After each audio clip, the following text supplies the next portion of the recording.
In a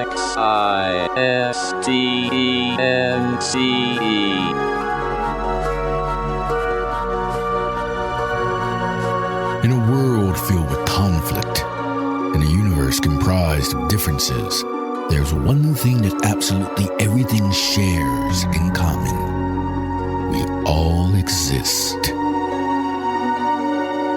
Including two guys named Jack and Michael, who like to chat about that very thing over a good cup of coffee. Let's pay them a visit, shall we? Existence Brewing.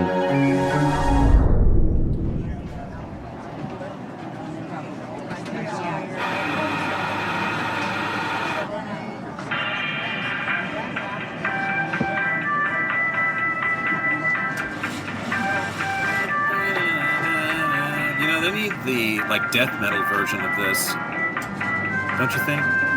Sorry? Oh, sorry. Still think they need the death metal version of this. Into the coffee shop, drink lots of coffee. I think we had that conversation before. I think that was a repeat. Did we? Yeah, once upon a time. No. Well, I'm still thinking they need a death metal version of it. Yeah, no, that's a good point. I don't even know the lyrics to that song. I don't think it has lyrics, does it, or does it? Well, I guess it does. That particular one doesn't, but the girl from Ipanema, I could never. Yeah, Ipanema. I had a cousin who got Ipanema. It always has this kind of very soft spoken woman. Da da da da da da da da. You can never really understand what she's saying. Yoko Ono's birthday just the other day. That brings it to mind. Oh, so soft spoken woman. She's 92, as I recall. Wow. Yeah, she outlived Jay Giles by 21 years already. Who'd have thunk? Yeah, really. She probably had a better diet than Jay Giles. I can imagine so. So that's one of the things I've amped up on my morning radio show that I do for work, is looking at people, famous people, notable people, I guess I call it, with birthdays.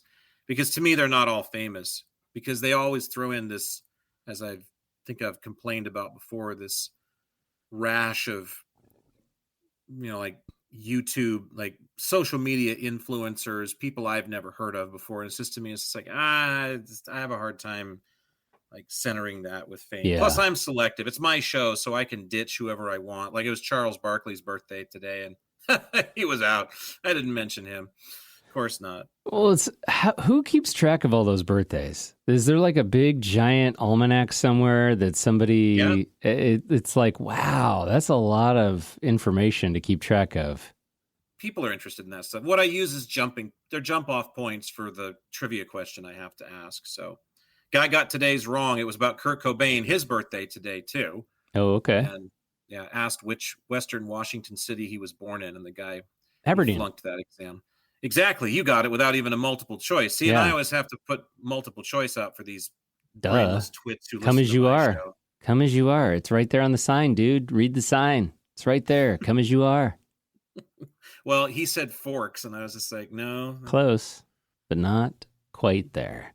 Yeah, I made them all smaller Olympic Peninsula towns, but not that there's a big one over there.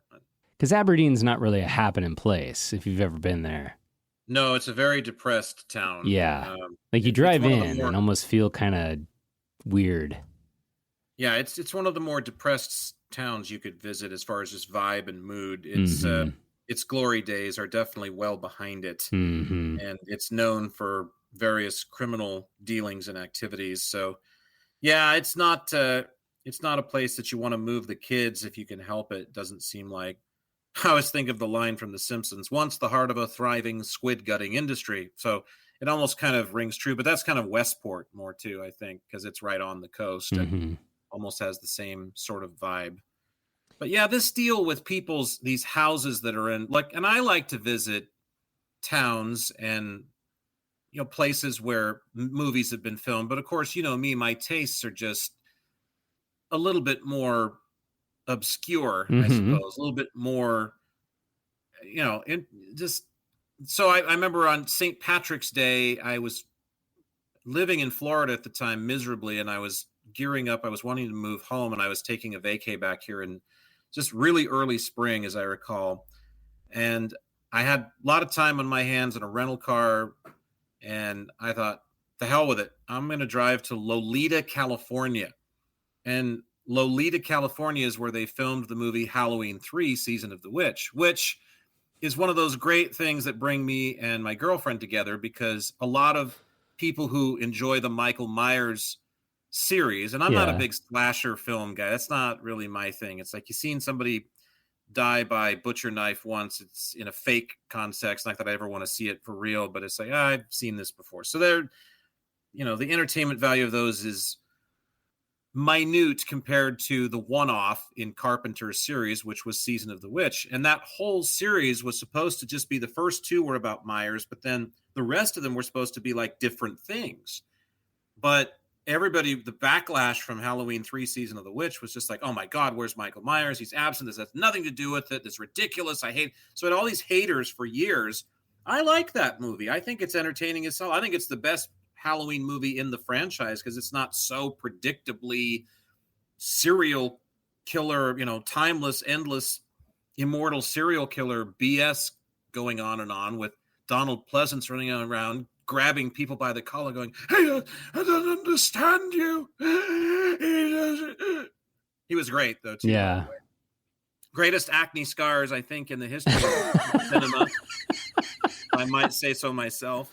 So I drove down there and hung out, and there was nobody there. I had the town to myself. I don't even think the residents were home that day. And it was really neat. A lot of the town had changed a little bit, but most of it was exactly the same as appears in the film. And it was a thrill for me. I was just like, look at this, kiddo. You're in Lolita, California on an absolutely beautiful early spring day. God, the weather was just perfect. It was miserable halfway down the coast. And then when I started punching into Southern Oregon, it just cleared up. It got so nice for me. So I like going to places like that too, but some of these ones that are, see all the trouble that was caused with the house from, what is it, Christmas Story that they sold recently? Mm-mm. Yeah, the house from A Christmas Story. People drive by and want to see the lamp, and apparently the lamp is in the window of the home. All year long, probably. All year long, of course, to go see it. And then they've got the same thing with Home Alone. That home just sold. And the thing is, it's kind of like the Breaking Bad house. This happened not too long ago. I don't know what the Breaking Bad house would go for if it wasn't the Breaking Bad house, but it's probably in the suburbs of ABQ, like $400,000, something like that. Mm-hmm. Maybe $500,000 tops. And of course, it sold for something like $7 million or whatever it was, because hey, I live in the Breaking Bad house. I'm Walter White. Is this like the novelty's really worth 11 times the median property value of the neighborhood for you? It's crazy. And they create congestion, and people, of course, loiter and they litter and they poop out there. It's like they're doing in Disneyland when they're waiting 4 hours to take a ride that takes 6 minutes. They're pooping in line, and so people hate it. And I just think to myself, shouldn't the hype die at some point? It's like that freaking Goonies house in Astoria, Oregon. I have been to that fucking house more times with a woman. I swear to God. And the last time I went, I didn't go up there. I sat in the car. I was like, no, I'm not doing it this time. I've heard that one's a bad one. Like there's a YouTube video on it. And I guess, the owners of that house are just constantly bombarded with people coming to their front door wanting to see the house, and that would be a weird thing, wouldn't it? I would hate it. Especially if you hadn't ever seen the movie. Can you imagine? Well, if you haven't seen the movie, then why in the hell are you there? The whole point is, hey, look, it's the same house that was in the movie. I mean, and isn't that kind of where the thrill ends? No, but I'm saying if you owned the house and you had never seen the movie and you were like, what? Who? Okay. If the realtor really pulled one over on you. Yeah, right. Like you didn't notice the van of honking, like people out in the parking lot with their ogre shirts on, their bring back the Matuzak attack, shirts on. And shit. I heard actually in the news this week, as you might have heard, that they are actually talking about producing a second film. Yeah, but what aren't they thinking about producing a second film? Well, yeah. It's just... I mean, leave it to Hollywood. But I think that, they're bringing back some of the original producers, Steven Spielberg, and, many of the actors that were in the original film have always said that they're available. I don't think most of them did much after, but no, I think that that would be something to keep an eye on for sure. Probably not going to come out for another 3 years, but the Fratelli brothers, I'm thinking that's right. We just talked about Donald Pleasance, the guy, one of the Fratelli brothers, second best acne scars in the history of cinema, by the way. So we're on a theme today. Yeah, really. Nice. I always love when there's serendipity in our conversations. How could there not be? But, right. And the thing about Goonies is I remember when Goonies came out, I was of prime age when that movie was released. I was like 11 years old or something. So I'm right the target audience for that thing. Mm-hmm. And I mean, here's the thing about Goonies. Nice. It's exactly like what Dom DeLuise said about the bathtub before it was filled with treasure from the Orient in the scene where he plays Caesar in The History of the World Part 1 from Mel Brooks. Nice. Not thrilling, but nice. It's a nice movie. It's okay. Yeah. I don't understand the chokehold that film has on most people, regardless of what generation they are. It's just, it's a little over the top for me, even for the 80s, but it's there. But I still don't understand what the big deal is about that thing. But anyway, yeah, I thought the house from the movie Short Circuit was more interesting, and it gets like no love, and it's in Astoria. So that's right, it is, isn't it? I recommend we ruin that one with Tourists Next, don't you? Sure. I'm sure it's going to be on the map next. Yeah, for sure. Speaking of ruining, I don't know if that's probably not the right word, but I was thinking today the President's Day holiday was this last weekend, and we had a big showing in the protest world in our little town. Yeah, it was a big protest crowd for the size of town that we live in. And, I can't honestly say, again, I don't align with anything political, but how can you not at least take some kind of a pro or against stance with some of the things that are going on in our world? But, the No King's Day. Now, here we go. Jack Hansen has been preaching about not wanting to be the king. And that's the real important thing here that I think maybe was missed by our protesters, is you have to carry it over into your own realm. Because I feel like the problem that we really have that's more insidious is not that these gentlemen may want to be kings of a kingdom or dictators of a realm that belongs to them because they have all the spoils. And it isn't the fact that, they're acting like kings that's the biggest problem. It's the message that you ought to be that too, that you should strive to be your own little king. If we would get rid of that and truly get more of an egalitarian egg wash across society, I think it would be in a lot better shape. So to me, the real secret lies not in necessarily overthrowing the kings that we have or these people that are acting like it, because they're gone. I mean, I don't think these men are going to change. They're too used to having all that wealth financially and materially. It's getting to a new generation of people, or even a generation of people that have been around for a while, and trying to impart the message.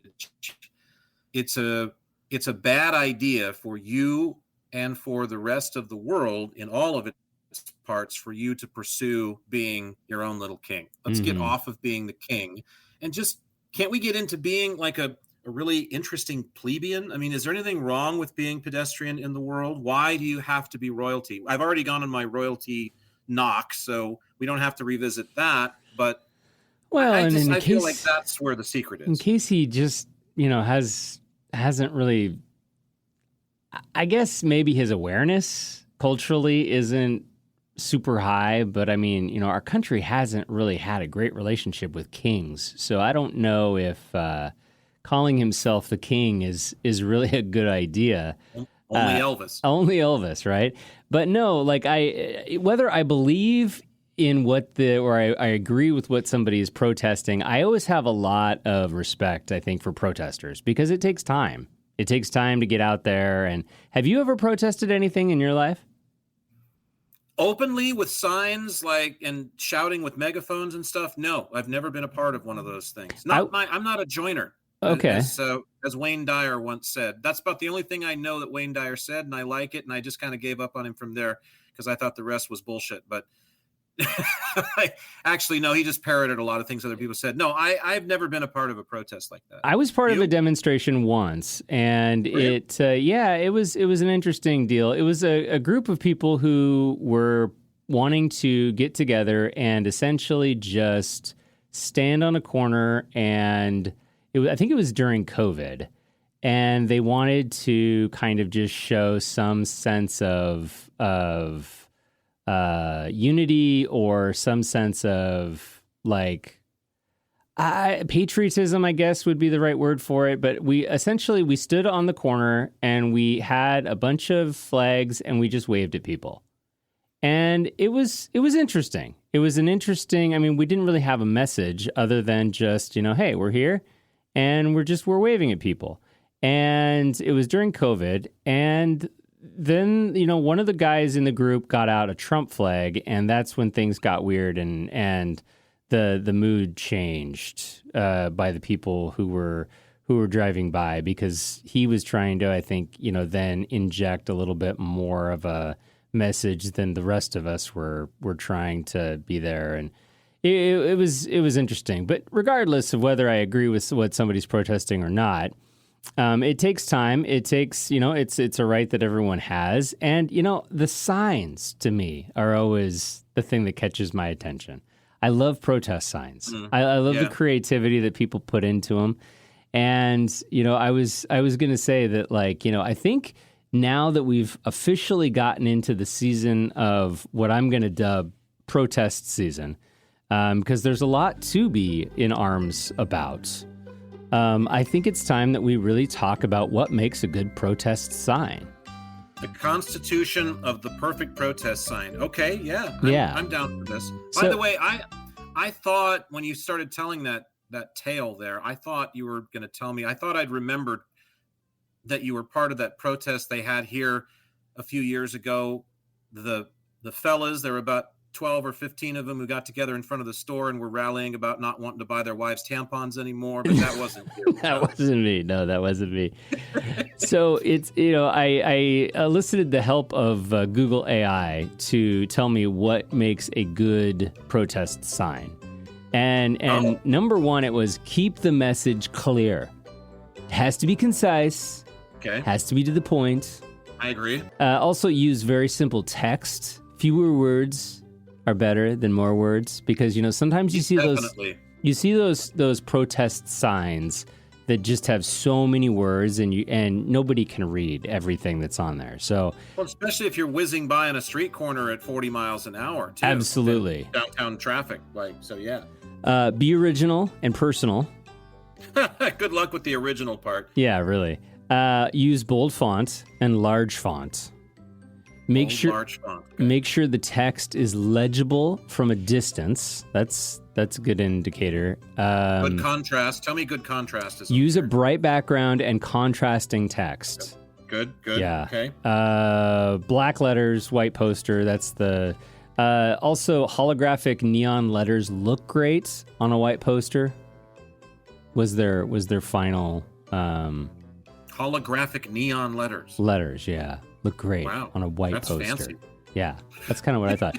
They also said weatherproofing. You want to take into consideration, how good is this going to be out in the elements, because you are obviously going to be protesting outdoors. So maybe take that into consideration, weatherproofing. I always think it's interesting too, they didn't put this on there, but the cultural references, like using any kind of historical dictators, i.e., Adolf Hitler or Mussolini. No one's going to know who Mussolini is. Well, okay, let's just say using those symbols from history as a way to grab people's attention. That is something I think that I've seen a lot lately in protest signs. Also, using like maybe Hitler's mustache, I guess, would be another good one for bringing into. I saw one with Donald Trump, where they had actually superimposed Hitler's mustache over Donald Trump. That one's another one that I think a lot of people are a family favorite. Are banking on. Yeah, right, family favorite. So. Not that we like to get political, but I always thought that it's interesting when you start looking at some of the signs that are involved, and there clearly are really good signs for protesting. You can see them pretty much on any newspaper this week. I'm not sure about the dictator thing, quite honestly, and for me it would work just fine. And I know for a segment of society, but generally speaking, let's face it, people are fucking stupid. So you roll up with Hitler, people are going to know, hey, that's Adolf. You know, the point's going to come across. You roll up with Pol Pot, you got nothing. Yeah, it's true. I mean, so you got to pick your dictator.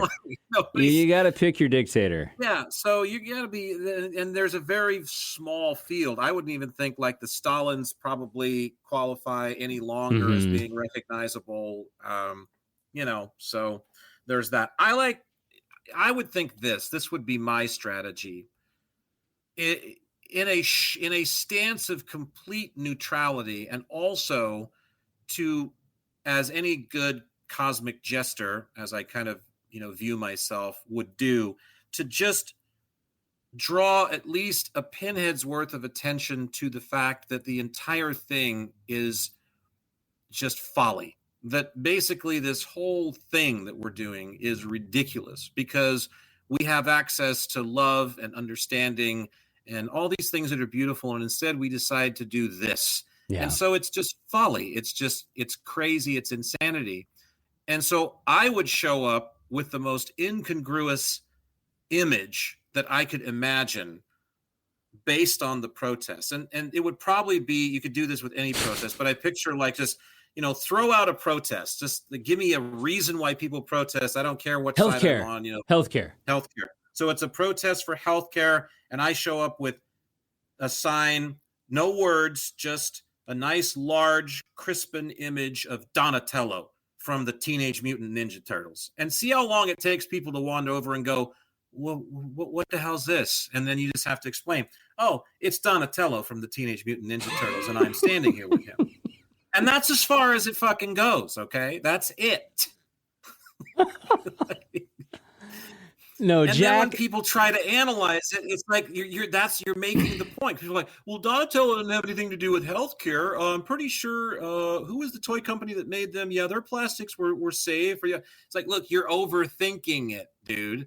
The whole point is to try to turn your attentions away from the rive that's been created that you're standing on the precipice of one ledge of. The whole point is to be in the mouth of the volcano for a change instead of worrying that one side or the other is going to fall into the lava that lies in the pit. Come on. No, Jack, you would show up with a poster of Donatello, and then you would have like doctor's scrubs on, and then you would have blood covered all over you.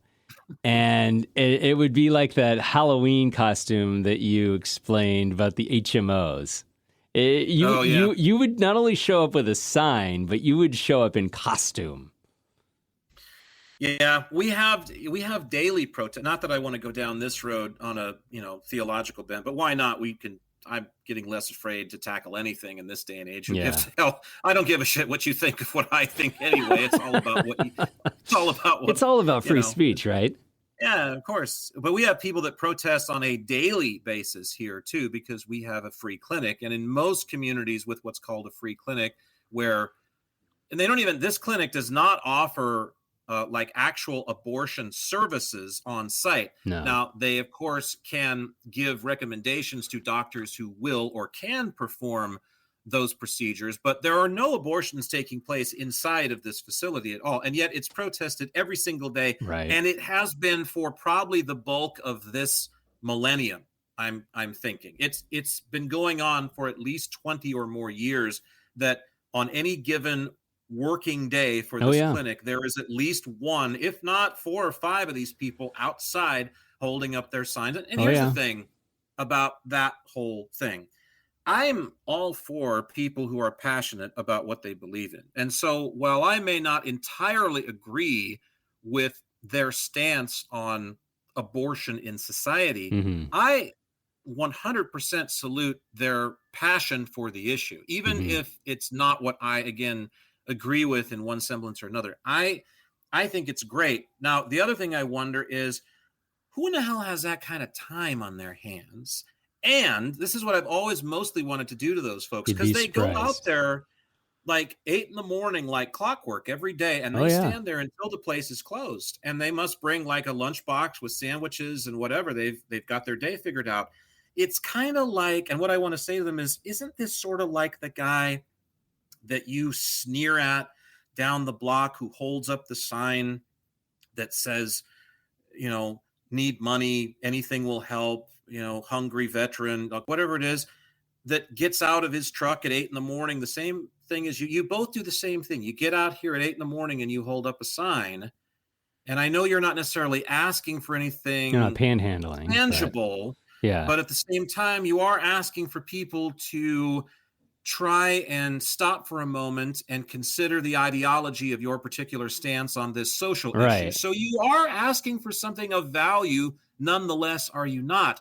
So what's the difference? And also, have you thought that maybe there's a bigger difference you can make than standing out here all frickin' day? Maybe divide up your day. A little sign waving in the morning for a couple of hours when traffic's heavy, and then we go home and we research ways that we can, you know, I don't know, again, help with whatever side of this cause you feel like you're on. You But bring up a all really good day point. stand out here?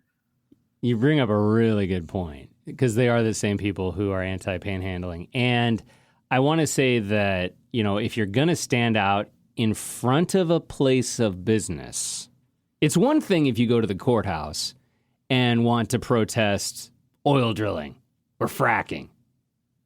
It's another thing if you go to a place of business to protest what you perceive as that place of business's business, and that's not what they do there at all. That's what I have a problem with. Yeah, that would kind of like be protesting an oil change place, you know, for killing canaries. It's just like, we don't have any of those here. You're going to have to pet stores down the block. You would have better, in my opinion, you would have a better chance of standing out front of a gas station protesting fracking than you would standing outside of Planned Parenthood trying to protest abortions that they don't even do at that clinic. Well, again, and this is where I just want to take I want to take part of a day off. I want to just take a personal day from work, right, and go up there and just hold up, just, you know, come up, just, how you doing? And then get out my sign. And it's just like a big bunch of celery or something like that. And then, you know, he looks at it and just goes, what the hell are you doing? I'm just like, I'm out here on the corner with a big bunch of celery on my sign, and I'm holding it up next to you all fucking day just because I want to do this, because I'm trying to point out the folly in this exercise. Again, like this is where we have to kind of tear at some of the seriousness, you know, some of this just incredibly stolid fabric that we've gotten into. We're so immersed in everything's life or death. Everything, you know, just hangs in the balance of this one issue. And I know that people are pissed because 3,400 Forest Service workers were just let go by a multi-billionaire who got access to things. I get it, man. I really do. But at the same time, it's also just a job. And there are other ones out there. And so protest, but then put it away and move on with at least a certain part of your life. I don't think it's wrong. I don't think it's bad. I think it's a great idea for people to have passions and to be impassioned about certain things, but it's all consuming, it seems like, in a really negative way for a lot of people. And so there has to be a balance. I guess I talk about this more often than anything else, but when we look at the universe, we look at the natural world, we look at all the things we rely on to even be here, there is a great balance that is always at hand in one way, shape, or form, is there not? So you are being relied upon for the same thing as far as your emotional constitution is concerned. Try to have some kind of a balance with all of this in mind, and give yourself, the world, and the whole experience of being human a little bit of a break. Give it a laugh once in a while, because yeah, there's some serious shit that goes down every day. People are horrible to each other, committing atrocities either individually or collectively, the likes of which we don't want to even fathom. And thank God most of us probably aren't privy to, but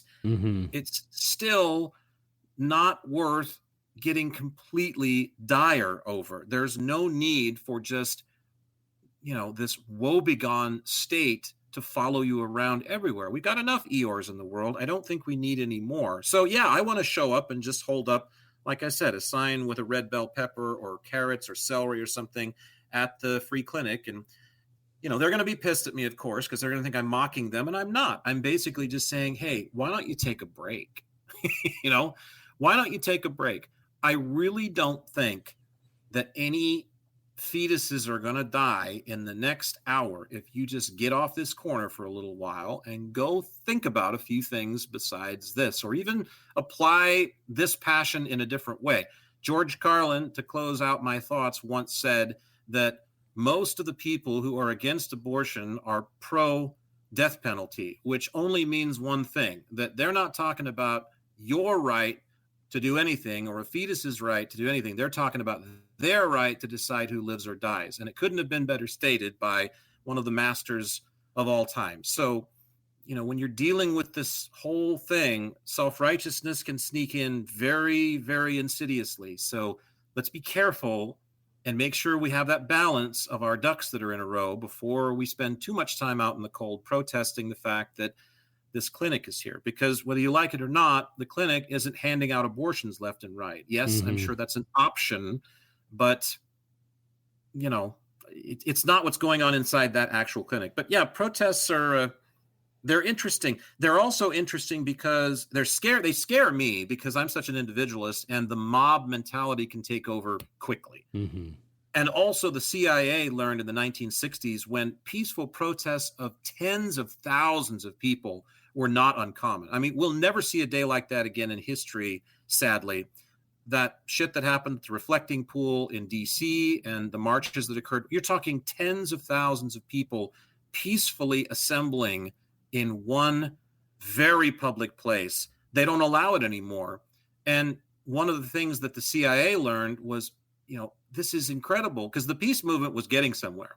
They were about to shut that war down. They were getting somewhere, and they were getting to the American psyche. They were getting to the Norman Rockwell people who would go to work at the Ford Motor Company and screw nuts and bolts in for 10 hours a day and eat a bologna sandwich on white bread for lunch and go home and make a fairly nominal wage and live a very basic life. They were penetrating that person's psyche. The politicians who were wanting the war to continue because they were profiteers and mongers, they were starting to lose the ingress that was happening with that movement. And so the CIA said, fuck, we got to do something quick. And they were called upon, and they figured it out. And what you do is you just have a couple bad apples. They spoil the bunch. And that's exactly what they did. These peaceful protests of 10, 20,000 people in these public places, they'd send in 3 or 4 operatives to make trouble. And once they made trouble, then the media would grab a hold of it and say, well, look at all the trouble. There were fires, there were people fist fighting. Yeah, that was deliberately provoked. And then it looks bad. It looks like, oh, these protesters are bad news, they're a bad idea. And so these protests, these people are just, they're ruffians, they're hooligans, they're bad. So we don't want anything to do with them. And then it darkened the image of why the protests were going on. And eventually, of course, it lost. Peace got its chance, but in the public perception, it lost because mostly we got lost in our day. I think we just wanted to go on and say, well, what am I supposed to do about it? But yeah, protests are interesting. I hope I guess I put it this way. I hope we never have to have issues that require a protest of that nature. I'd love for us to get our shit together and actually not have to protest anything to that degree. But should we not, I think it's really a shame that we will never see a day when that kind of protest occurs again. And we really won't, because you try that trick today, especially in DC. It's not going to happen. They absolutely will not allow it. There are laws against it. It is interesting, isn't it, that there would be a law against peaceful demonstration of mass. Well, it's not going to say that there's not a law against it, but there's going to be all these nuances of, well, you can't assemble in front of a federal facility that stores this or that has officials that are within this many feet. Oh, especially after January 6th. I mean, I think that's obvious. Well, and after 9/11 too. Yeah. The Patriot Act has there's a lot of stuff in it. And I couldn't quote it to you. So, if you're looking at me saying you quote a line, you're right, I can't, but we know it's in there because we don't see it anymore. And there's a reason why we don't see it, because you're not allowed to do it. They're not going to let it happen. Yeah. Well, freedom of speech is a very precious thing. We all have to hold it with great respect. I take my hats off to anyone who protests anything, whether I agree with it or not. I think it's a great thing to do. But make sure your signs are good. Make sure your location is relevant. Yeah, right. And if somebody comes up to you and says, "Sir, what are you protesting?" Be able to, articulate why you're there. I think How about the "I don't know" protest? I'd love to see that protest. Yeah. I don't know. I don't know why I'm here. The Jeff Spicoli protest, when he was asked the question by Mr. Hand in Fast Times, why are you constantly late for my class? I don't know, and then it became the subject of, gee, Mr. Spicoli, will I pass this class? Gee, Mr. Hand, I don't know, so you could turn it into that. So, well, maybe it all comes down to whether a person actually has what they call the will to live or not. I got a couple things in my notes I've been skipping over for a while, and it's funny because they sort of go together. So I thought I'd mention both of them today. Yeah. While we were here sipping on our bevies. So the first one that I wrote down, I'll draw the distinction. Might seem like it's basically saying the same thing, but I don't think it is. So I'll run it by you here, and we'll digest it here. I was thinking about I was thinking about my mother one day, who many would say lost the will to live down the home stretch of her life. She was tired and spent, and she had lots of health issues going, and she lost the will to live. And what I wrote down that was counter to that was, it's not a person's will to live that separates them from a chosen death. It's their willingness to live, or more importantly, their willingness to be here.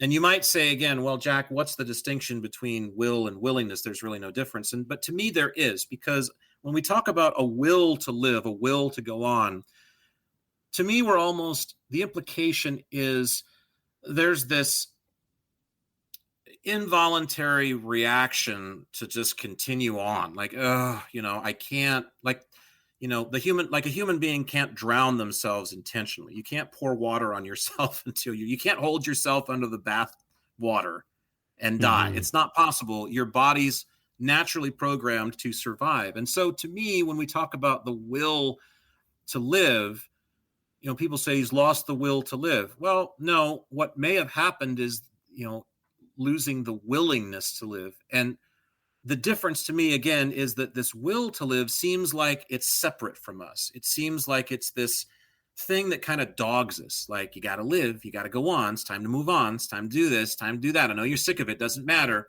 There's this will that's just hanging over us all the time. It's like, I have the will to live. And then one day when you decide to shake them off and you go nuts, maybe you've lost the will to live. And that's when you decide to do something about it. So to me, you empower yourself and you remove the separation from, experientially, you remove the separation of this will to live that sort of almost pesters you or clamps itself to you, because you don't really notice your will to live too much when times are good, right? When I'm on the Ferris wheel with my best gal, or when, I just won $100,000 in the lottery, or when I'm on a beach in Maui and I'm on vacation, or, pick your Paradiso scenario, you're not really concerned about that will to live. You got plenty of will to live because will isn't bothering you. It's not noticeable. It's not that object that appears closer in your rearview mirror, But as soon as things start to get more troublesome, here comes that will to live, and he sneaks up on you. So a willingness to live, the difference in my mind is a willingness to live, or really a willingness, as I say, to be here, is defined by you have decided that you've signed a contract to come and do this. You have decided, in whatever energetic form that you truly or more purely are, you've said, okay, I'm willing to come back and inhabit one of these human vessels and do this thing and be this Jack Hansen guy or be this Michael Elliott guy and do this. And by saying that I've accepted that responsibility and all of the things that come along with it, be they by choice, fate, destiny, or anything else that may not have been uncovered yet, or a mixture of all three, you're taking the power back from the will and saying, I have a willingness to be here because I've already willed myself to do it. I'm willing to do this. Why do you think you're seeing me right now? Hey, Jack, how's it going today? Terrible. Car ran over my dog right in front of me, and then a guy on the bus got off and socked me in the face because he thought I was this guy who was sleeping with his wife, and I wasn't. And then I was holding this chunk of meat up to my black eye that he gave me, and the dog ran me down on the street and was, biting at my fucking face. And he goes, it's an awful day. It's a terrible day. Wow, that's terrible. You must have lost the will to live. No, not at all. I have a willingness to be here because I signed a contract that said days like these will happen. And then there'll be better ones too, when, all the right things happen in life. So to me, there was a distinction when I wrote that down, and I hope that makes sense. No, I like that. It's I don't really have much more to add to that, but no, that's a really interesting. No, we can leave it at I like that. I like that. You don't have to, I do. Well, like I said, I think I was thinking about my mother one day because there's without going into all of the gory details, because nobody probably cares anyway, there's some question, and not that it matters either, because she's moved to a different cycle now in her being, but there was some question. I know the people at the home, because she'd been put in hospice, and the people in hospice, I was living out of state at the time. My brother was like living in the same town as her, and she was in the facility. And the people in hospice told me, well, your mom just, like happens to a lot of older people, she just stopped eating one day. And I said, why? Is it the food? Can we change it? Because I'm doing what any son would do. They're clinging to their mom. And the people that were caring for her said very delicately, no, it's just, this is something that happens with people when they get old and they're tired and their bodies are wearing out or worn out. They just kind of lose the will to go on. And so that was essentially the reason that was given to me for why my mother finally was able to slip away. And I was actually very happy for her when she did, literally joyous for her. I mean, because we can talk about, grief at another time, but I'll just frame this for that future episode by saying grief, I have come to know grief as the most selfish emotion that we can have as human beings. Grief is incredibly self-centric, and I understand it. And I'm not saying that it's, wrong to grieve for your mom or your dad or your loved ones, your animals. I mean, certainly not. It's a natural reflex for anybody that has a heart beating in their chest and a soul. But I also think there's a great deal of misunderstanding about grief. And I also think there's a lot of pain that's associated with grief that doesn't need to be there, because at least when you have the convictions that I do spiritually, that you do spiritually. I was just talking to a coworker about this. He has these convictions spiritually, and they're packaged differently. But again, I feel like they're all so much the same. You let those things kind of fall away a lot more. And so I actually found myself in a state of joy for my mother. She had suffered and struggled for years, but she made it. She made it to the finish line. She got out of here. Well, some months later, my brother had told me, or tried to impart to me, that, oh no, mom killed herself by just stopping eating. She just wouldn't eat anymore. So, because she wanted to be done. And that alarmed me. That concerned me, obviously, because I just thought, well, I was told that she just slipped away, that, her not eating was basically her shutting down. Oh, no, bro, you got it wrong. She starved herself to death. Well, I'm not really sure that a person can do that, but maybe if they're in a state like my mother was, they could. It doesn't matter. Regardless, in my mind, she made it to the finish line. And I'm going to choose to believe that it was, in fact, just part of her body breaking down and not entirely a conscious decision to say, I'm going to insist that they withhold food or push it away every time they bring me a tray because I want to die. And even if that's true, there's nothing wrong with that. That is one's choice as far as I'm concerned. But that's where thinking about that occurrence in my life is what got me to pondering this whole thing about the will to go on, the will to live. And then I'll dovetail into the other thing that I wrote down. And this is something that I think about every day because that's exactly what it has to do with. It has to do with getting out of bed in the morning. And that's something that all of us do. Doesn't matter how big of a coffee addict we are. You ever seen the Rutger Hauer movie? I don't remember what it's called, but he plays a cop. Remember the name of that movie? Rutger Hauer's the cop, and there's the bat in the sewers. And there's this Rutger Hauer movie, and there's this creature that's running loose in the middle of the night, killing people in the city, and he doesn't sleep. And there's some other movies where there's these great insomniacs, okay? It doesn't matter, like, the greatest insomniac, everybody sleeps. Everybody goes to bed and at least rests for a while. Somebody winds up in a resting position. You're never just kinetic constantly. You're just, even hyperkinetic people, they have to rest at some point. So there's some downtime. So all of us should be able to understand what it's like to get out of bed in the morning, whether we've had 10 glorious hours of sleep and we've slept in on a weekend or something like that, or if you're an emergency responder or an ER trauma doctor and we got 20 minutes in the break room because it's all we could sneak in, you're still getting out of bed. And so to me, that's the important part, because this is always a restart after a period of sleep or rest. And it's as simple as this. You have two choices. Every single time that happens, whether it's a nap or whether it's, a night's sleep like most of us get, you have two choices. You can either keep going or quit. That's it. Those are constantly the two choices that are before you, are they not, every single day. And I don't know why that was so empowering to me or why that made such an impression on me. But the only thing I wrote aside to that was every day, every moment, that's always the constant decision that we are making, is to go forth, to go on, to press on, or to quit. It's like anything else.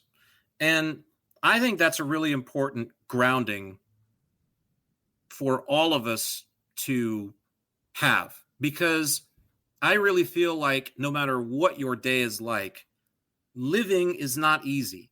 And every day when you're done doing whatever it is you do, whether you are the ER trauma doctor who got 10 minutes of sleep last night, but you saved 5 people from having their limbs amputated and, did life-performing heart surgery or whatever you did, all the way to, I don't know, you work at a greeting card store and business was exceedingly slow again and you wound up goofing off the whole day. I mean, it doesn't matter. It doesn't matter what you did. Getting through a day to that point where you're about to rest and then restart again in the morning always deserves a bucket of applause and confetti, if you ask me, because it's not easy to be here no matter who you are and no matter what's going on in your life. So that decision you made to keep going, which I do believe, by the way, is the right one, because there is a finish line for all of us. And I don't want to get into the philosophical parameters of suicide, because I'm still on the fence with whether that could actually be a part of our destiny or not. And I do believe that a person has a right not to be here if they choose. And I think that right is sacred, but I don't think it's the choice that we're supposed to make, really. I think there's an ending to us that is prescribed, that's better for us, that, and all religions and all philosophies kind of hint at that. Most of the ones that we have say, well, okay, we understand people get depressed. They don't want to be here. We all have days like that. Some of us have years like that. Some of us have lifetimes like that. And yet a lot of them get through to some endpoint where it isn't by choice, you know? So anyway, if you press on every day, or even if you don't, you know, I guess, but mostly if you press on every day, because most of us do, I think that's deserving of something. I think that's deserving of just a small acknowledgement to say, I made the choice to be here and do this again today. And now I'm getting ready to go to sleep, get up in the morning or at night if you work the graveyard shift, and do it all over again. If you didn't make it, there's another chance for you waiting somewhere else. Like I said, it's not the end of the world, but I think that's an important grounder for us to have. Are you referring to the movie Split Second with Rutger Hauer? That kind of sounds familiar. He drinks a lot of coffee. That'd be about the right circa, yeah. He hunts a serial killer who murdered his partner. Yeah, Split Second. Yeah, Split Second, it sounds like. That's the consensus. Yeah, that's it. Great movie. Only Jack Hansen would reference. Split Second from 1992, starring Rutger Hauer. Yeah, but I couldn't remember the damn name of it. So. Yeah, but that's just how your brain works, and I love that. Yeah, so Rutger Hauer is actually no more. He died. His physical body is gone. So the person we knew as Rutger Hauer is deceased. He was 75. Wow. But his birthday was the 23rd of January. Yeah. And he was Dutch. Yeah, I didn't know that. Rutger Hauer. Yeah. Rutger Hauer. Yeah. And you saw him at Denny's of all places. I did. And then he took me to Denny's. Actually, he didn't take me. I just saw him there. So was he there with his entourage when he was filming that movie here, or what? No, he had no entourage. He was totally solo, but he was very incog because he had this long, he grew a beard for the movie, this big shaggy beard. And as I recall, he kind of had this big long coat on. It was late spring, warm when they filmed that movie, but I want to say he was still like in his Carmen Sandiego getup. He had this long, he was given his best McGruff, the crime dog. By the way, I'm sorry to like shift immediately, but we're so digressive here, especially me. Have you heard the new McGruff, the crime dog? They brought McGruff back. You remember McGruff, right? Scruff McGruff, Chicago, Illinois. The whole point of the character is the voice. Without the voice, you have no McGruff. The new McGruff, hello, this is McGruff. I'm a crime dog, and I fight. It's literally that bad.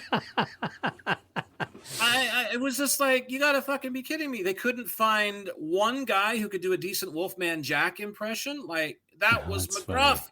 The whole point of McGruff was the fact that he talked like this, and he's a tough dog, but he's looking out for you because he could have gone the wrong way, but he didn't. You know, I can do it. Hire me, but not, you know, I'm McGruff. You kids should watch out when they go to school. You sound like Mr. Bill. This sucks. I was incensed. I was enraged, actually, momentarily. And then I calmed down. Surviving the game. Oh, man. I think we talked about that in the past few episodes. Surviving the game. Rutger Hauer was in his later chapters of his career when that was filmed. And obviously, he was probably the biggest actor besides, say, Gary Busey, I would say, that was in that film. Gary Busey was, pretty well known. Yeah, I know that there was another actor that was actually an Academy Award winner in that film, and it's just gonna kill me because he was in the movie Amadeus, one of my favorite movies actually of all time. Let's see. Well, you had F. Murray Abraham. Yes, that's who it was. F. Murray Abraham.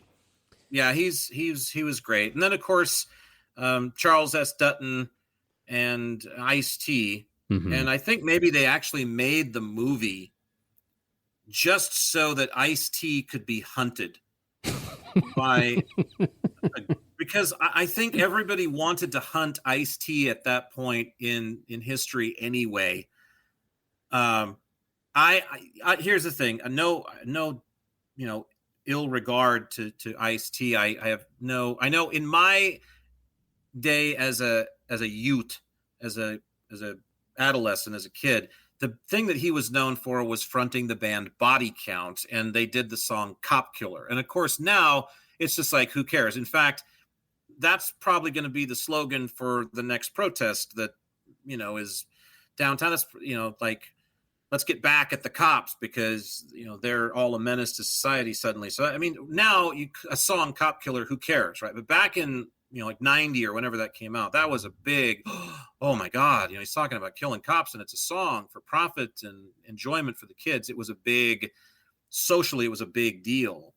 And I almost wonder if that wasn't part of the lure of Surviving the Game. But I have never been able to take Ice-T seriously. He was great in that movie. I really thought he did a great job of this drifter, this vagabond who wound up getting involved with these guys who it looked like they were helping him. It's almost like trading places on steroids when you think about it. Eddie Murphy's run in with Ralph Bellamy and Don Amici, who take him in to see if a black guy can run the company as good as Winthorpe, Dan Aykroyd. But anyway, I could never get used to Ice-T on the long-standing Dick Wolf television series SVU. I can't do it. I can't take him seriously. In fact, the only person I can take less seriously on that show is Richard Belzer.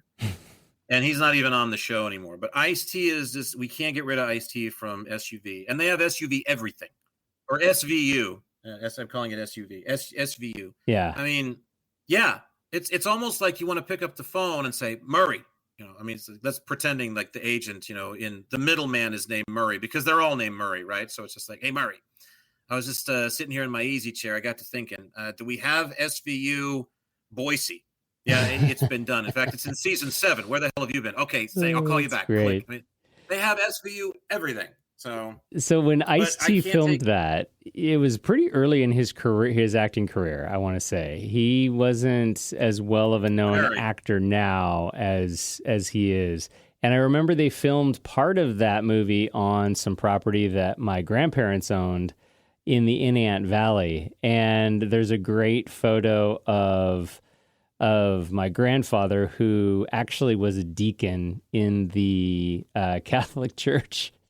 And he's sitting next he's sitting next to Ice-T. And I remember thinking to myself, wow, I'm sure they were having a very interesting conversation. Because here, are two completely, different sides of at that point, what I would expect to be the spectrum. But my grandfather said he was a very nice man. He really enjoyed meeting him. Oh, I can see that for sure. By the way, here, you have to love the world that we live in as far as just Google and artificial intelligence is concerned. Those two have combined to make another thrill ride for our species. So when you Google the movie Surviving the Game, other suggested questions that pop up, the top 4, got to run these by you real quick. Okay. Where did they film Surviving the Game? Okay, we've answered that. It was actually right here where we live. Is Surviving the Game a good movie? Well, gee, maybe you'd want to watch that for yourself to determine. Like, what did they say? You're actually going to let me see. What is the answer? What is the answer? The answer is Surviving the Game may be cheesy, unoriginal 90s action flick, but it has a great deal of psychological merit. Oh, that's interesting. Writing. Okay. And shout out to the Kingsman franchise for stealing the dog killing line. This is from Rotten Tomatoes, though, so that's where AI grabbed it from. All right. Another question, why is Surviving the Game rated R? Again, watch it, and you'll probably find out if you know anything about the rating system. Who is streaming Surviving the Game? That's an obvious one, right? But then the one that really captured my attention the most, and it's the top result, by the way, is Surviving the Game based on a true story? Of course. That's always the number one question, isn't it? Is it based on a true story? Did those men really hunt down that homeless man? Well, I'll tell you what, if they'd been successful, the answer is, how the hell would you know? Yes. How would any of us know? And of course, he got away.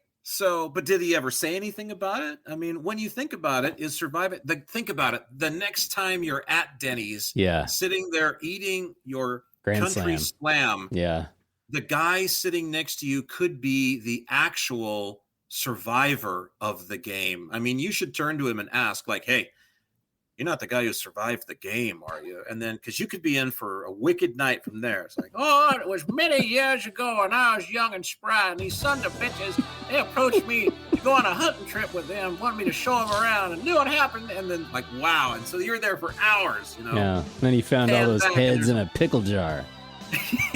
Great scene from Oh, man, that was scary.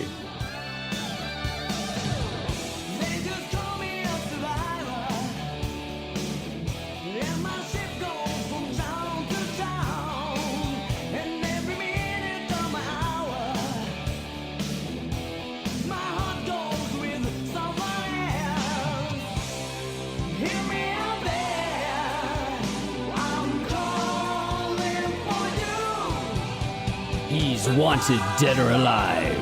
He's Rutger Hauer in Splits. I forget even the name of that movie. What was the name of that movie? Second. Splits. Second. I think, you know what? I think Surviving the Game was a perfect tie-in to both of my little downloads today, actually, because what did Ice-T's show or display in Surviving the Game? The willingness to live and keep going. Yeah. There you go. And always check the barrel. He's in the barrel. He's in the barrel. This movie could be over, man. He's the only man who could jam a gun with a cigarette butt. Well, you know, some of those Canadian filter tips. Until we meet again. Indeed.